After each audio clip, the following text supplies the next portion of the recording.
আদিবাসী সম্প্রদায়ের নানা দাবি নিয়ে ঘাটাল মহকুমা শাসকদের অফিস ঘেরাও করে বিক্ষোভ দেখালো ভারত চাকাল মাঝি পরগনার মহল। আমরা দীর্ঘ 2022 সাল থেকে ভারত চাকাল মাঝি পরগনা মহল ঘাটাল চলন মহকুমার পক্ষ থেকে আমরা বিভিন্ন দাবি দাওয়া নিয়ে আমরা এসডি সাহেবের কাছে দ্বারস্থ হয়েছি।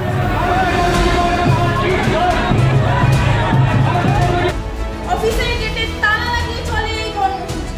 দাবি না মানা হলে ভবিষ্যতে পথ অবরোধের হুঁশিয়ারিও দেয় সংগঠনের নেতারা।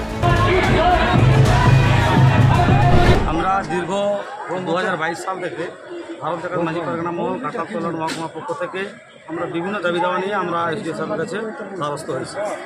কিন্তু এখন ইদানিং 2025 চলছে, তারপরেও আমরা এখনও যেগুলো ইনফরমেশন আমরা বারে বারে দিয়েছিলাম তার একটাও সরকার কোনো কাজ হয়নি বা কোনো আমরা এখনও কিছু লিখিতও পাইনি যে এই দিন বা ওই দিনে হবে। একটি স্কুল 2 নম্বর মৌজায় 2 নম্বর ব্লকে হওয়ার কথা ছিল, সেটা কিন্তু এখান থেকে চক্রান্ত করে গাজর থানাতে নিয়ে যাওয়া হয়।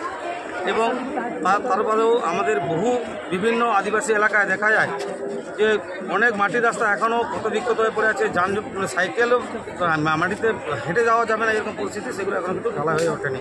আমরা বিভিন্নবার আমরা ব্লক স্তরে ডিপি স্তরে আমরা আমাদের মহকুমা শাসককে জানিয়েছি, কিন্তু তার কোনো এখনও সুরাহা পাইনি। তাই আমরা আজকে ভারত চাকাল মাঝি পরগনা মহলের পক্ষ থেকে আমরা অনির্দিষ্টকাল ঘেরাও কর্মসূচি নিতে বাধ্য হয়েছি।